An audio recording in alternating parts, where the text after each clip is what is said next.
what is doing this kind of work for the last like 8 years taught you about men? You better believe in polygamy, or you're gonna get your feelings hurt. You're sharing your man, and you're also being shared by your clients. Right. Right. Lots of polygamy going on in the world. Lots. All right, Heather. Yes. Heather, where'd you grow up? Where are you from originally? Omaha, Nebraska. Omaha. And tell me about your family growing up. You had mom and dad? Mom and dad, they were together until I was about 10, but pretty good childhood. No crazy abuse, nothing like that? No, not really. Not really? No, I would say just more like mother not showing love. So not abandonment, but sort of. Not neglect? Not really. Just she was busy? Yeah. Cold. What kind of kid were you in high school? Delinquent. I was the bad one out of the family. Are you the black sheep of your family? Yes. Teenage pregnancy, runaway, emancipated at the age of 16. So what's behind all that? I think that because If you had a good childhood. Huh? If you had a good childhood, what's behind all that? Me not being part of the perfect family. So it's best to... Is this something you got from one of your relatives, or something happened to you, or what causes this? There was some abuse, which I kind of blocked out till later on in life, and now I'm dealing with that. Oh, I see. Did you go to college? I did. I have a massage therapy degree that I got out of Omaha, and I also did my CNA, and I have 3 years into alternative medicine. So you're currently working as an escort? It's like my side hustle at this point. Okay, but you've been doing it for how long? 8 years. Yeah. So you didn't start as a teenager like a lot of... I did not. I started at 35. You're 35. Yeah. I had babies and was a mom. You were married? No, never married. My first daughter I had at 16, and then I had my son at 20. And you raised your kids? I did. No, not all the way.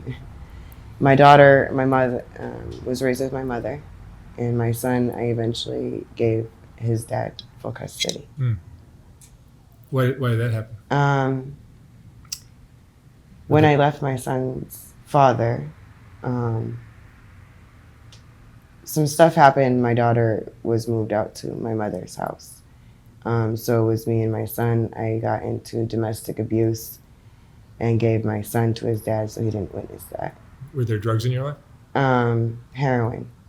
I went from Xanax and Norcos and full-blown, just a mess, in and out of mental hospitals, and was in a 12-year abusive relationship, and that's where the drug use really started. Went from oxys and then didn't want to be sick anymore off of, the whatever. So went to full heroin. When I decided to leave home, it was like I went to North Little Rock, Arkansas, and I was picked up by a pimp, which I didn't know was a pimp, but I'm on the streets and cold, and literally one of the girls that was sleeping with random people for a blunt and a place to sleep. And the guy found me off a tagged, and I didn't know that he was a pimp, but after 12 years of being in an abusive relationship, the man stabbed me. He did 6 years on attempted murder. When I looked in the car of the man that pulled up, there was heels, Reese's, outfits, and it looked appetizing when you have nothing. And I got in the car, and he said, your feelings go in your pocket, and we get money. And at the time, coming from abuse, it sounded like the best.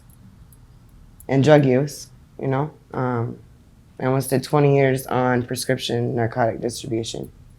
I was selling my own medicine You to said get high off. you said your feelings go in your pocket. Yeah, feelings go in your pockets. Yeah, what kind of? It's horrible. But Yeah, it's not great, but very interesting.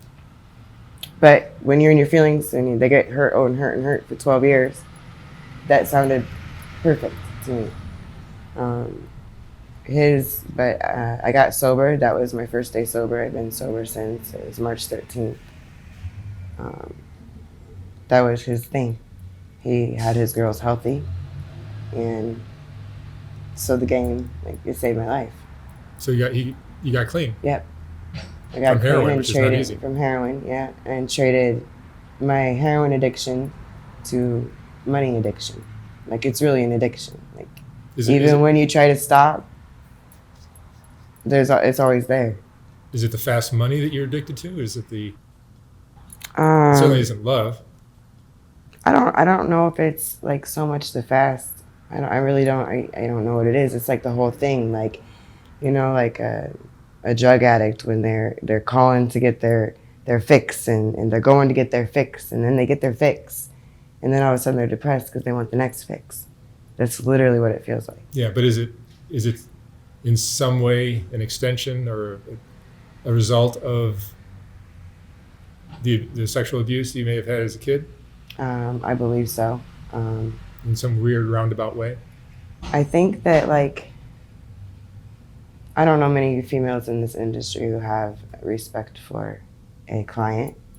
We kind of find them disgusting and gross. And I feel like, in a way, that I was trying to get back at that person through everybody else. Even though I give them, like, the best time, it's still, in my mind, like, they still have to donate to me, have to rent me. And at the end, that makes me powerful, more powerful than that. It's some form of revenge. Mm-hmm.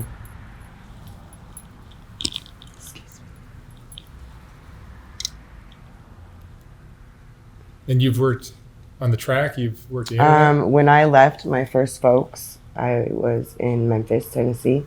When just to explain, when girls say they're folks, it's a pimp. that means you're pimp. It's a pimp. Yeah. It's your management. It's your, it's whatever. It's who your you folks. pay. Yeah. Yeah. It's who controls you, controls,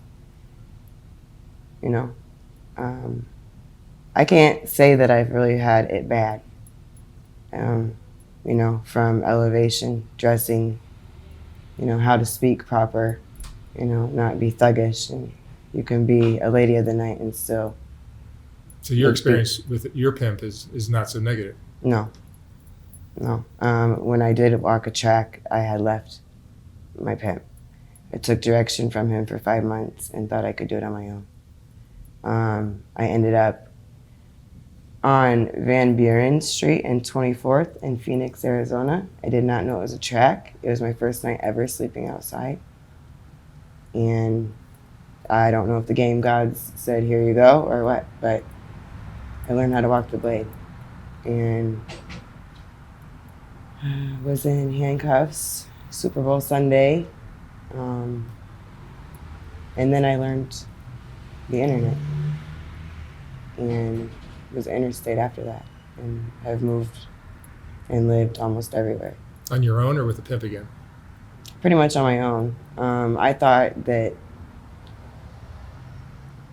if I was going to do this, I was going to do it with a boyfriend. So the money would continuously always be in my pocket some way.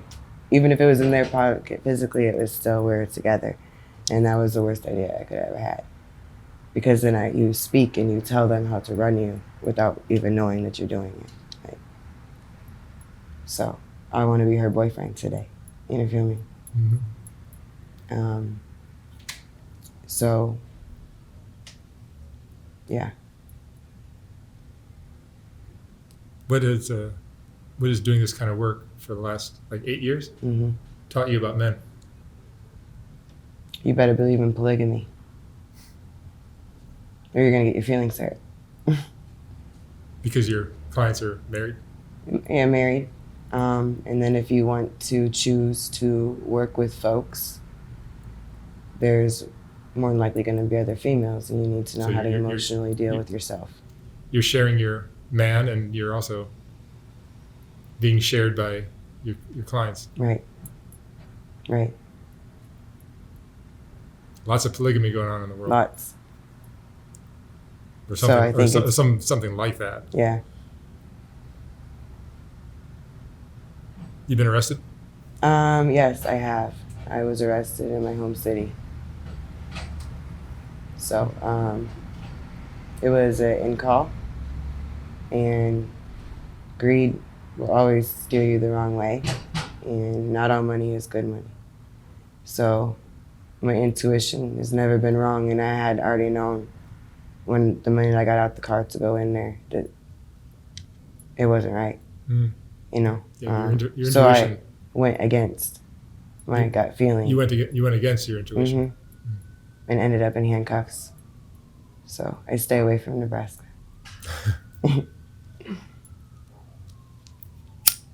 Does this lifestyle get you down? You get emotions that become problems? You become desensitized.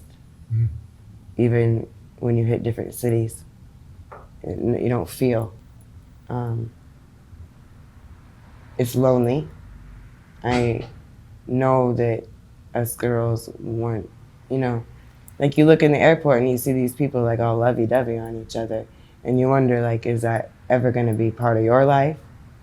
Because that's not what goes on, where only when you're being paid does that stuff go on. Right.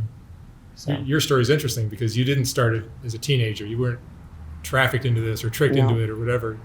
You were a housewife with your kids and you were living a fairly normal life, right? Yep. Your drugs kind of got you into trouble, Yep. and then this is just a new form of Addiction. addiction. Hmm. So I'm trying to fight my addiction at this point. I want better. Like, I want to, I guess, write a book on, survival, and the game, and it's not as bad of as other people make it look, and I feel sorry for the girls who are sick and can't get out. Like, I really do. Like, I don't know how to help them, and there's too many of them. Yeah. Very difficult. Yeah. Because even if you get them out and you're protecting, you got a better lifestyle for them, very often they run back to their Yeah. situation. Yep. It's an addiction. It's an addiction. Something that, like, gets a lot of us off is when we pass the money over, like, the smile on his face, knowing that you're making him smile, but, like, then what? Yeah, I've heard it explained by some of the pimps to me, not on camera, but it's aside, that the girls want to be of service to their man, to their pimp, Hmm. and they get off on that. Even being told, like, I wouldn't say so much telling us what to do, but direction, authority. They want to be. Maybe we didn't have that. They want to have a growing up. purpose, and their purpose is to make their man Yeah. happy. I know a lot of people can't wrap their heads around that, but Yeah. there are a lot of things about human behavior we can't understand. You either can be in it or you're not gonna. I believe it's actually one of the toughest professions, one of the strongest as females out here. Like, what we endure, and the mental, and to still wake up every day, whether you're getting, they're getting high or not, you're still waking up every day and dealing with some new trauma. Yeah. What has it taught you about human beings and men and everything? Relationships. Do you believe in love? Love. I believe in seasons. You believe in what? Seasons. Seasons. Yeah, I don't really believe in so much. Love is hurt, and love hurts. I don't. I think I love. I mean, I love my kids. I love what came out of me, but I don't know what love is at this point.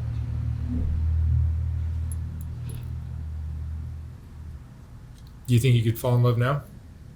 Or have a relationship, a romantic relationship?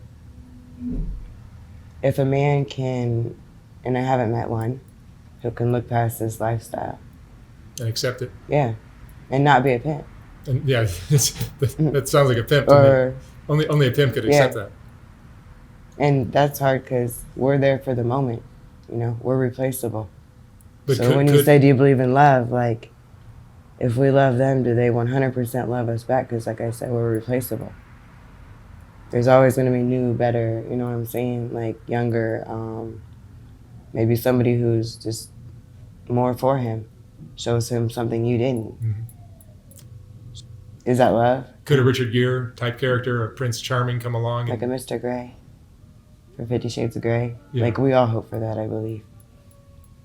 But not a client, you know what I'm saying? Because once they donate for your time, it's a whole different, you know, you don't respect that man anymore. So it's got to be somebody you meet randomly. And how do you do that? Because you're programmed to not intertwine with people unless it has to do with being paid. Mm-hmm. You've been doing it for about 8 years. How has it changed you? Isolated me. Isolate. There's so much competition and hatred and things that will stop you from doing what you're trying to do, just out of jealousy and greed. And you're, see that. You think people, So a lot of isolation, not telling anybody what your next move is. Because then nobody can prey on your downfall or your uphill climb, So trust yourself, be your own best friend.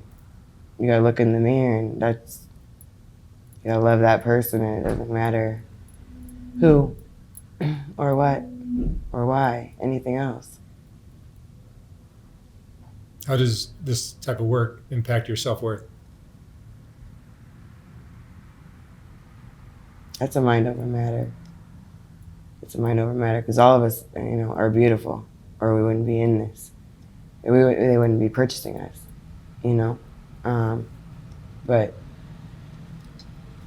I know that other people don't probably think like that because they're clouded and they're not looking as pretty as they once were, or they have folks that are not the proper folks,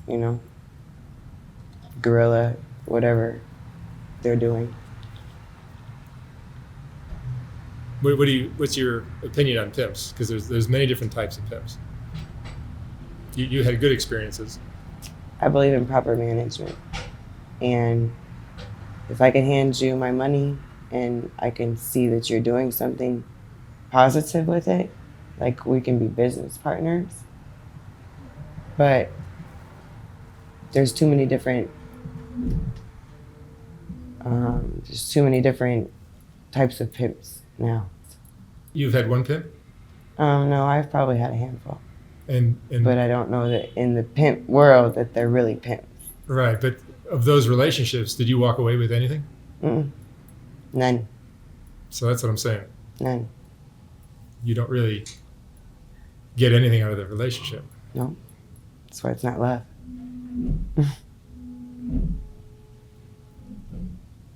What advice would you give to a young lady or any woman who's considering doing this? You started late. So any woman. If you're going to do it, you need to really be prepared to do it. You need to be prepared with what comes with it. And it's going to come from all different angles, with all seriousness. So if you're going to choose management, because that's really what's out there, somebody that's got businesses or that's got multiple things going for themselves, and they might not even be dressed in the best clothes, but their bank account shows that, or that invests in you. Somebody that's keeping you up, like your nails, whatever you need, your clothes. As long as you're elevating, I guess it's a good idea. But I wouldn't give any advice because this is I don't know. I wouldn't do it. You wouldn't do it. Mm-mm. It's a dangerous life. Very. You've had things happen to you? Yeah. Like what? I haven't had. I've watched some of your stories, and I have not had what the girls out here have had done to them. There's some horrible stories. Yeah. So I even contemplated this question and thought about it. How I was going to answer it to you. And the main, I think, thing is abandonment. Complete abandonment. Like, that's trauma. And that affects you on how you move with everybody else in your life. I've been flipped in Memphis when I didn't know what I was doing, which is two people come in the room, and I thought that one was going to go in the bathroom and wait his turn, and when one started, the one from the bathroom came out, and you don't have control after that. They're doing what they're going to do,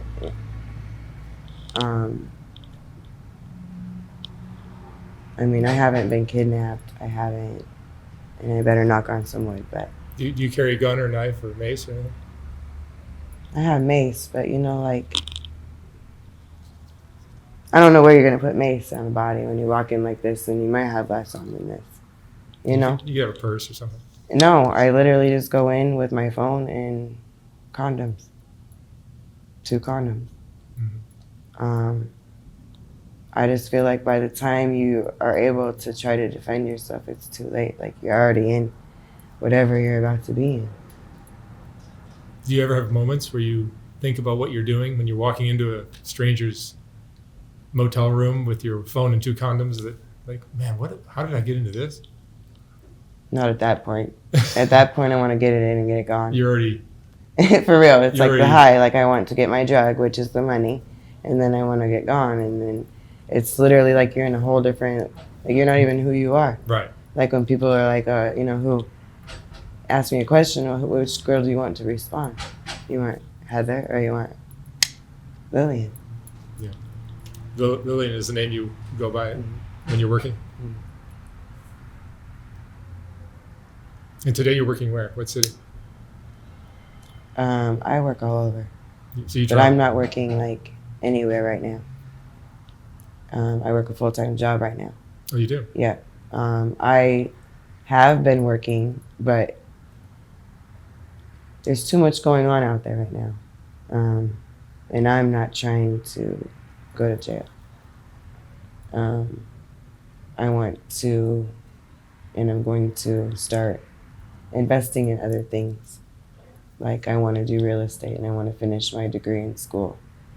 So I want, and this is something that people should be thinking while they're in it. What you want to do with it. And if it's not being accomplished, then you're not doing it for the right reasons anymore. Yeah, but if you're not saving money, which it sounds like most of the time you weren't. It becomes... And that is a tricky question, because everybody asks us, well, what have you saved? You don't have anything saved. Tell me a girl in the industry that hands her money over that has anything saved. We're not, how? How do we save? Yeah. Because we're handing it over. And when it doesn't go right, then we have nothing. So we start all over again. That's why I was saying, like, the abandonment is the trauma. Knowing that you did all this, you laid down. Literally, you went into those situations. That's why I don't know. I wouldn't advise this life. Yeah.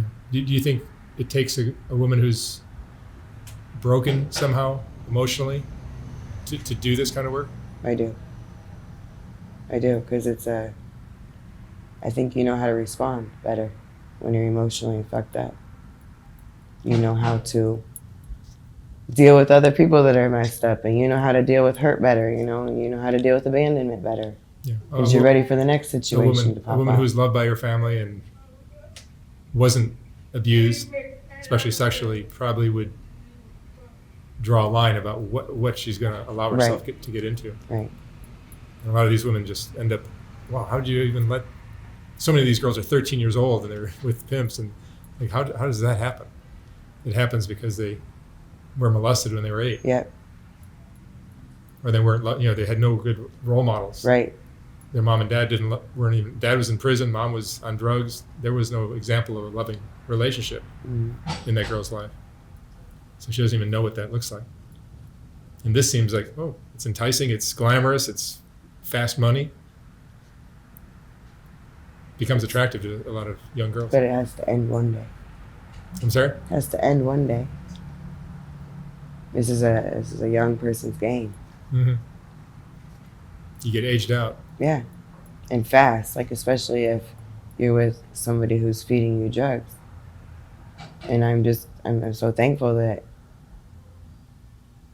wasn't me. Do you have any regrets in your life? Mm-mm. I really don't. I think that if you live with regrets, then I don't know how you live. There's like a burden, a negative burden that regrets.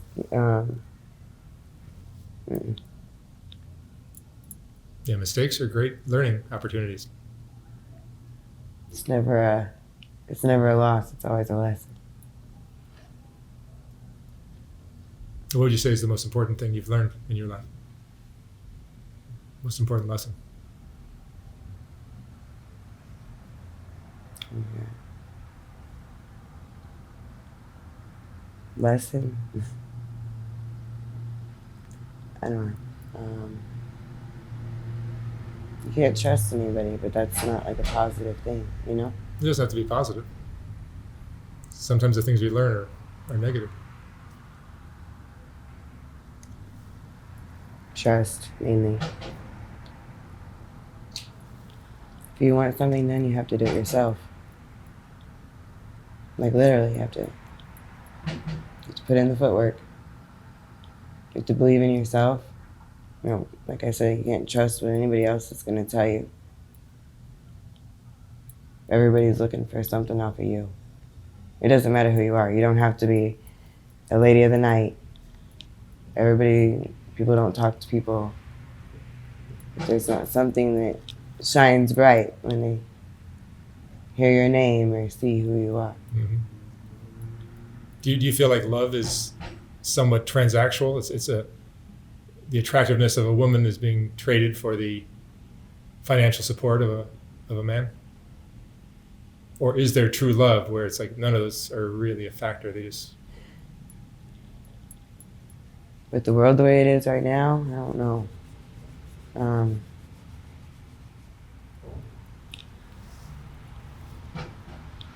I think there's seasons. I think people are good for one another. Maybe there's true love. Maybe like people sometime are beneficial to that one time in their life and they can stick with each other and love each other for 50 years. That's like way back when. But people get tired and don't work together, and there's too much stuff on the side that, especially with social media, that is taunting and tempting. Yeah. Looks better or can do whatever this one can't. And that's where we come in at. You know, if the wives, the girls, or maybe we're doing what they started doing, but we need them to not be doing. You know? So it's kind of a catch-22, but you gotta believe in polygamy. You gotta be able to share. And even if I didn't start off that way, you know? But I had to get it together. I had to start believing that. Because that's what it was gonna be. And then your feelings start hurt. You come desensitized. You don't feel what, you know? You don't feel. Yeah. All right, Heather. Thank you so much for sharing your story. I wish you the best of luck with whatever you do from here. Thank you. Thank you very much.